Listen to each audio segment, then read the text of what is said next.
Askofu Ruwaichi amemlaani vibaya Rais Samia Suluhu na kuzua taharuki nchini.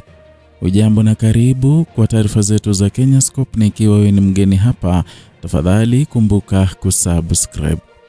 Askofu Juda Ruwaichi ameongoza Baraza la Maaskofu Katoliki Tanzania kutoa tamko zito kuelekea uchaguzi mkuu wa mwaka huu, akisisitiza kwamba wananchi waongozwe na dhamiri safi yenye hofu ya Mungu. Wakati akizungumza katika hafla ya maadhimisho ya Umoja wa Wanaume wa Katoliki Tanzania Jumanne Oktoba tarehe 14, Askofu Ruwaichi alitoa wito kwa taifa zima kuhakikisha uchaguzi unakuwa wa amani, haki na unaoheshimu utu na wa kila raia. Kupitia kamati ya haki na amani ya TEC, maaskofu wamesisitiza kuwa uchaguzi si vita vya maneno wala uwanja wa vitisho, bali ni tendo la kikatiba linalotoa nafasi kwa wananchi kuwachagua viongozi wanaostahili kuongoza kwa misingi ya haki.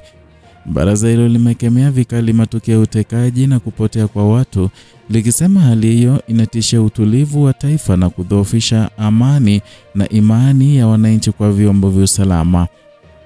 TEC imeonya kwamba vitisho vya kisiasa, matumizi ya fedha na propaganda chafu ni sumu kwa demokrasia, na kwamba ni wajibu wa kila mgombea na chama cha siasa kudumisha amani. Wamekumbusha kuwa maadili ya kisiasa yanapaswa kuakisi thamani ya utu na uwajibikaji kwa wananchi, sio maslahi binafsi au tamaa ya madaraka.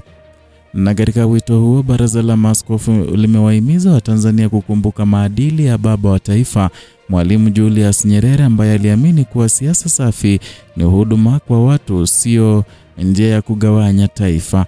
Kwa mujibu wa TEC, ni wakati wa wananchi kuonyesha ukomavu wa demokrasia kwa kupiga kura kwa amani na kwa dhamiri safi, bila kuwashawishi au kutoa hofu au ahadi zisizo na msingi.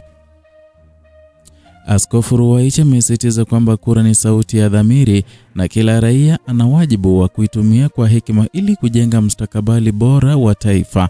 Kwa mujibu wa TEC, uchaguzi ni ibada ya kitaifa ambayo inapaswa kuendeshwa kwa uwazi, heshima na hofu ya Mungu. Wameeleza kuwa kila kura ni dhanathiri ya uadilifu, na taifa linapopoteza imani katika uchaguzi linapoteza roho ya umoja na maendeleo. Baraza hilo limeeleza masikitiko juu ya ongezeko la vitendo vya utekaji na kupotea kwa watu, vikisema vinaharibu taswira ya Tanzania kama nchi ya amani na utulivu. Limetaka serikali kuchukua hatua ya haraka kuhakikisha haki inatendeka na wale wote wanaohusika na matendo hayo wanawajibishwa ipasavyo. Kauli hii imepokelewa kwa hisia kali na wadau wa siasa, wanaharakati na wananchi wa kawaida, wengi wakiona kama sauti ya matumaini kuelekea uchaguzi wa kihistoria. Wataalamu wa masuala ya kijamii wanasema ujumbe wa TEC ni kengele ya maadili kwa wanasiasa wote, ukikumbusha kwamba amani ya taifa ni thamani isiyopaswa kuchezea. Kwa miaka mingi, Baraza la Maaskofu Katoliki limekuwa sauti ya hekima katika nyakati za kisiasa zenye mvutano, mara nyingi ikitoa mwongozo kwa maadili wakati taifa likiwa kwenye njia panda. Ujumbe wa mwaka huu unachukuliwa kama mwendelezo wa jukumu hilo, kuimarisha misingi ya maadili, amani na uwajibikaji katika siasa za Tanzania. Hii ni Kenyascope, na tukikuletea undani wa matukio makubwa barani Afrika.